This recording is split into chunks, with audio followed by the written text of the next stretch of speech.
சென்னை மணலியில் நேற்று இரவு 10 மணி அளவில் மேகவெடிப்பு ஏற்பட்டதாக வானிலை ஆய்வு மையம் கூறியுள்ளது.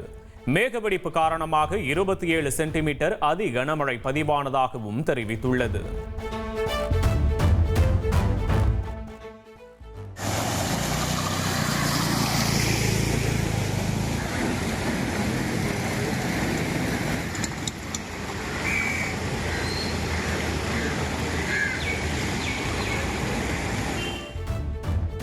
நள்ளிரவில் கொட்டி தீர்த்த கனமழையால் வடசென்னையின் பல்வேறு பகுதிகளில் ஆங்காங்கே மழை நீர் தேங்கியது.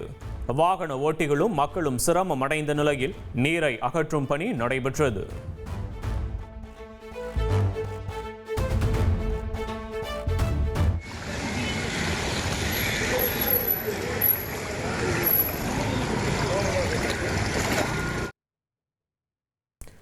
ஷாங்காய் ஒத்துழைப்பு மாநாட்டை தலைமையேற்று நடத்தும் சீனாவுக்கு பிரதமர் மோடி வாழ்த்து தெரிவித்துள்ளார். இந்தியா சீனா எல்லையில் அமைதியான சூழல் நிலவுவதாகவும் கூறியுள்ளார்.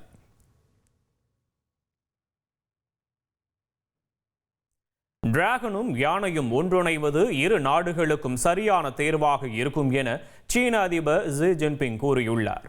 இந்தியாவும் சீனாவும் நட்புறவு கொண்ட கூட்டாளியாக இருக்கும் என்றும் பேசியுள்ளார்.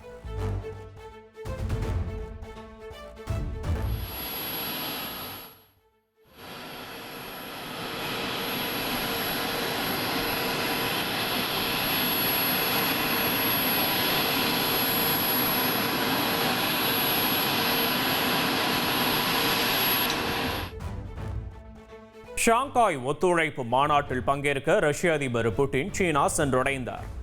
தியான்ஜினில் நடைபெறும் மாநாட்டிற்கு மத்தியில் பிரதமர் மோடி உள்ளிட்டோரை சந்தித்து புட்டின் பேசவுள்ளார். சுங்க கட்டணம் முதல் பதிவு தபால் வரை நாடு முழுவதும் நாளை முதல் பல்வேறு மாற்றங்கள் அமலுக்கு வருகின்றன. விரைவு தபால் சேவையுடன் பதிவு தபால் சேவை ஒன்றிணைக்கப்படும் நிலையில் சிஎன்ஜி எரிபொருளுக்கான விலையிலும் மாற்றம் இருக்கும் என எதிர்பார்க்கப்படுகிறது. முதலீடுகளை ஈர்க்க ஜெர்மனிக்கு சென்ற முதலமைச்சர் ஸ்டாலினுக்கு அங்கு வசிக்கும் தமிழர்கள் உற்சாக வரவேற்பு அளித்தனர். தமிழ்நாட்டின் வலிமையை எடுத்துக் கூறி முதலீடுகளை ஈர்க்க இருப்பதாகவும் எக்ஸ் தளத்தில் பதிவிட்டுள்ளார். சொத்து வரி, மின்கட்டண உயர்வு பிரச்சனைகளால் வாடும் பின்னலாடை நிறுவனங்களுக்கு தமிழக அரசு ஊக்கமளிப்பதில்லை என எதிர்க்கட்சித் தலைவர் எடப்பாடி பழனிசாமி குற்றம் சாட்டியுள்ளார். திருப்பூர் ஜவுளி பின்னலாடை உற்பத்தி நிறுவனங்களை தமிழக அரசு சிரமத்தில் ஆழ்த்துவதாகவும் கண்டனம் தெரிவித்துள்ளார். 25,000 வாக்காளர்களுக்கு ஒரு ஒன்றிய செயலாளரை நியமனம் செய்ய தமிழக வெற்றிக் கழகம் முடிவு செய்துள்ளது. மாவட்ட செயலாளர்களுடன் நடந்த ஆலோசனையில் பொதுச் செயலாளர் ஆனந்த் அறிவுறுத்தியுள்ளார். மதுரையில் செப்டம்பர் 4ஆம் தேதி நடைபெறவிருந்த அதிமுக தொண்டர்கள் உரிமை மீட்பு குழு மாநில மாநாடு ஒத்திவைக்கப்பட்டுள்ளது. முன்னாள் முதல்வர் OPS அறிக்கை வெளியிட்டுள்ளார்.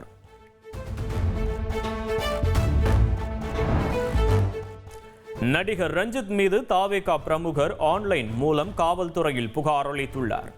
கோவையில் நடைபெற்ற விநாயகர் சதுர்த்தி விழாவில் விஜயை மிரட்டும் தொனியில் பேசியதாக புகாரில் தெரிவிக்கப்பட்டுள்ளது. தமிழகத்தின் பொறுப்பு டிஜிபியாக வெங்கட்ராமன் நியமிக்கப்பட்டுள்ளார். தமிழக அரசு உத்தரவிட்டுள்ளது.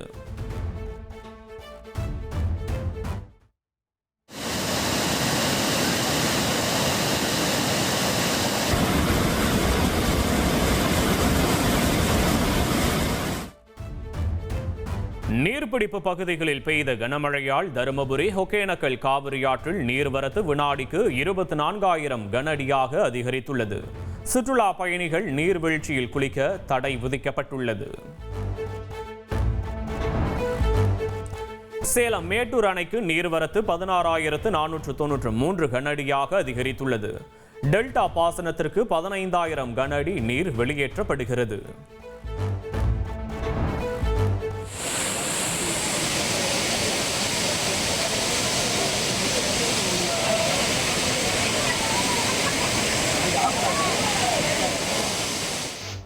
தென்காசி மாவட்டம் குற்றாலத்தில் உள்ள அருவிகளில் நீர்வரத்து சீரானது.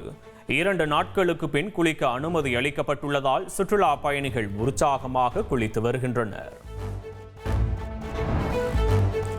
தமிழகம் முழுவதும் இன்று சுமார் 35,000 விநாயகர் சிலைகள் நீர்நிலைகளில் கரைக்கப்படுகின்றன. சுமார் 74,000 போலீசார் பாதுகாப்பு பணியில் ஈடுபட்டுள்ளனர். ஈரோடு மாவட்டம் பவானியில் குழந்தையை விற்பனை செய்ய முயன்றதாக 2 பெண்களை பிடித்து போலீசார் விசாரித்து வருகின்றனர்.